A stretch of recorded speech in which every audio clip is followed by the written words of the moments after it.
So how did this all come about? Well, obviously I'm very much into my retro gaming, and the first system that I ever got hold of was an Amstrad CPC. It was actually my parents', and the games I played probably the most, or the ones I remember the most, were the Dizzy games, from the little character where you were like this egg-shaped character. And I actually did an entire documentary about the history of the Dizzy franchise and managed to get the Oliver twins involved, who are actually a part of this whole RichCast experience. So yeah, I reached out to them to help me with this documentary, and they reached out to me to help them with this first experience that I've managed to do for them. And yeah, I've had a great time. I think every single gamer out there has their perfect game in their mind.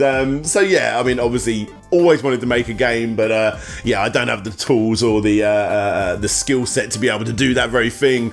However, you know, this whole quiz thing, yeah, this is something that I've been doing live for quite some time, and yeah, RichCast gave me the tools to be able to put in what I've already created on a live stage into this mobile phone experience. So from previous experience in this kind of field, not really. I suppose I've done a couple of interactions with annotations and stuff in the YouTube space when you used to be able to click on parts of the video, but that kind of ended right about the same time when I actually started a YouTube channel about 6 years ago or so. So besides that very, very basic stuff of just putting squares on a screen, no, never. So yeah, this is completely fresh to me. Yeah, it was great. It was very easy to get going if you know how to do a flowchart of asking a question and then giving two multiple answers and then going from there to two more or whatever it may be, or eventually going crazy with it like I did in my quiz show. If you know how to do something as basic as that, then yeah, you'll find it very easy. Well, I mean, it was similar in regards to the fact that I got, you know, to use my video editing skills in this, but do it obviously in a portrait rather than a landscape setup.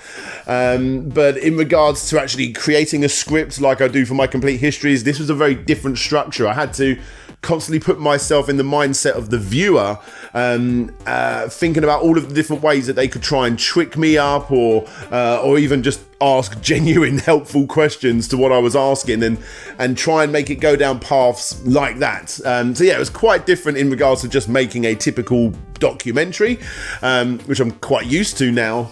Yeah, it pushed me in that regard, but I liked it. For me, one of the most, I suppose, rewarding parts of the creation of Slope's game show was being able to work out new ways where you can really push yourself. I mean, obviously you start off with asking of a question and getting multiple answers come out, but when you realise that you could do it in different ways, and it ends up looking a bit like a flower or a pattern when you put it all together. I'm really into symmetry, so seeing it all work together like that was really, really nice. Working out how to do videos and getting them to answer within a certain time limit to give them different responses on, wow, you did that quickly, or you did that slowly. Little things like this that you work out as you go along. It becomes a bit of an addiction, like when you play Tetris for too long and you can't stop thinking about it. Yeah, RichCast is very addictive, and when you start to piece together those bits of the puzzle yourself, yeah, it's great fun. So without a doubt, my tips are, no matter how advanced or basic you may be in programming or anything, just give this a go. You can make this as simple as improving a podcast, starting a podcast off and saying, these are the topics, what do you want to listen to? And then just sending off 4 or 5 sections to just the different parts of the podcast. That's simple enough, but then you can go down the extreme end, kind of like I did with Slope's Game Show and the Sherlock Holmes one you see on here and a few others. You can go absolutely crazy with it. I promise you, when you start off, you'll probably start off basic if you haven't got much knowledge in this field, but like I said, it becomes an addiction, and yeah, just let yourself go, keep testing, and you'll have a great time with it.